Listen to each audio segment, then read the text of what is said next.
Hey, what's up?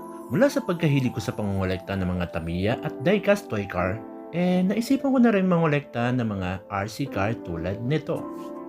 Tara, samahan niyo ako magbukas.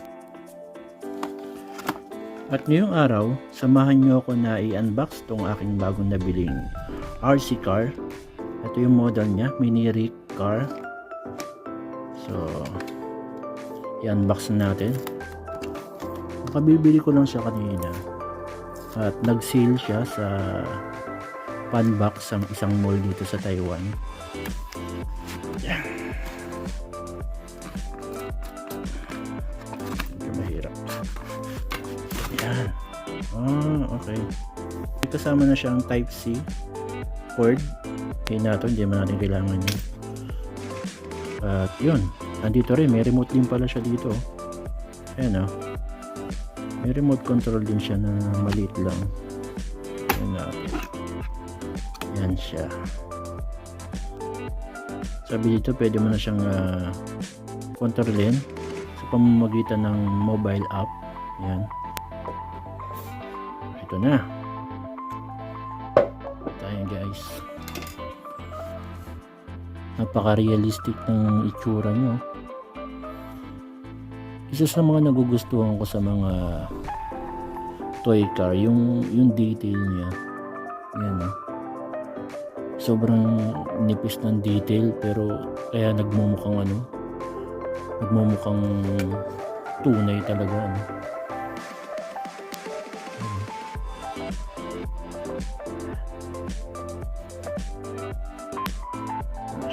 Tagal na siya. So ito ay itabi muna natin ito dito. So ito hindi naman natin ito kailangan, ite-testing lang naman natin yung mismong car natin. So ito yung kanyang charging port. Ayan, Type-C. Pansin ba? Ayan, Type-C siya. At I think ito yung okay niya. Ayun. Ito, may ilaw pala to.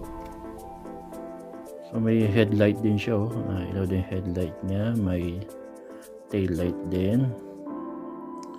Kita nyo naman. Ganda. At alloy nga pala siya, kaya medyo mabigat siya.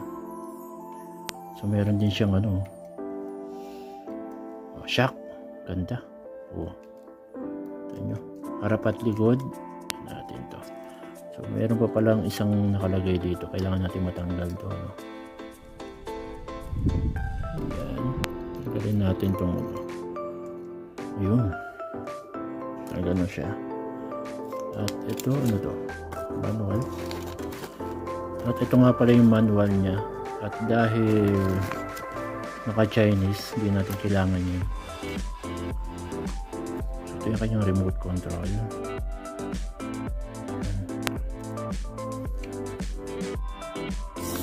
Yun.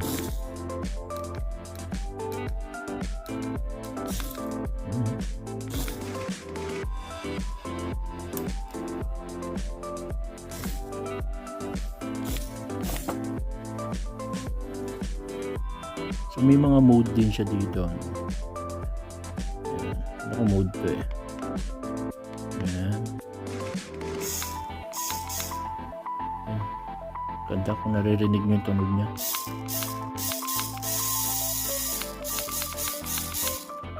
Tsaka napakaganda ng tire nyo. Realistic talaga yung gulong nyo. Kahit mabagsak siya. Okay. Tuloy na.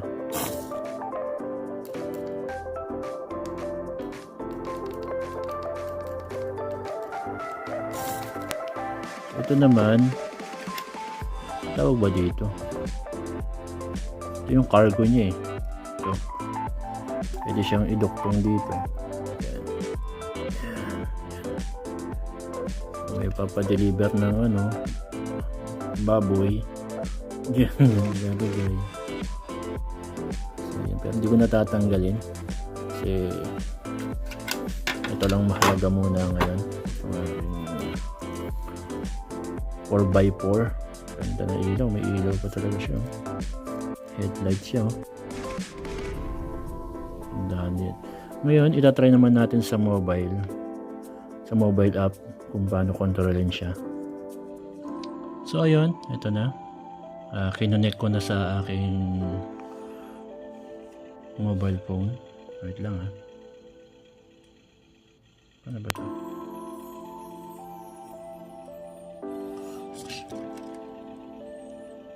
So mas malinaw pala yung camera ng cellphone ng asawa. Kaya kitang-kita nyo yung detail ng 4x4 ko. Ano, ganda oh. Diba? So, ayun. Ito na yung kanyang controller sa mobile app. Lalayo ko muna ito. Papakitaan ko kayo. Isang umaatikabong control. So, ito isa sa mga paborito ko dito. Kung maririnig nyo. May tunog ng may tunog ng truck ng sasakyan. Tapos may busina pa to.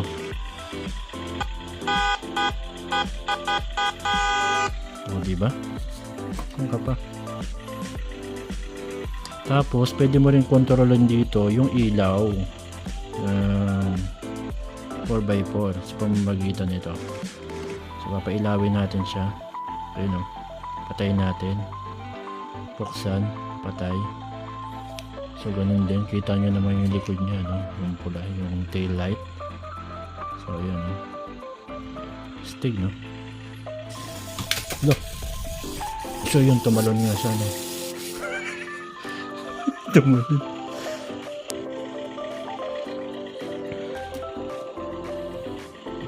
Guys, try natin. Busina muna.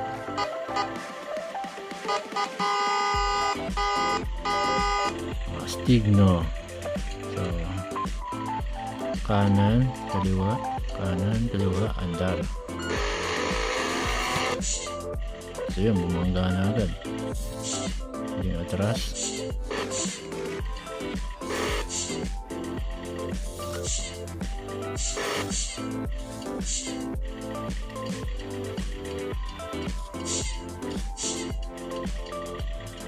So, rinig niyo ba yun pag aatras? May blink. Diba?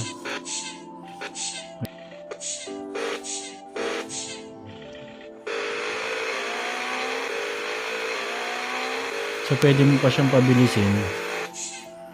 Depende sa'yo. Galing, oh.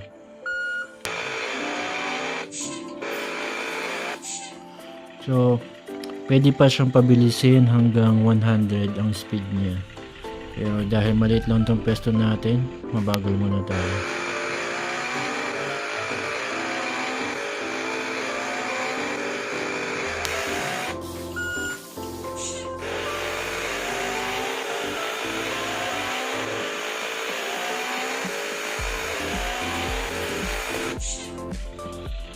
Ayun na.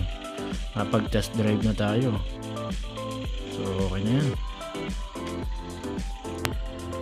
So, yun. Ito na yung ating review sa ating 4x4 na mini rig car. Yan. Ganda.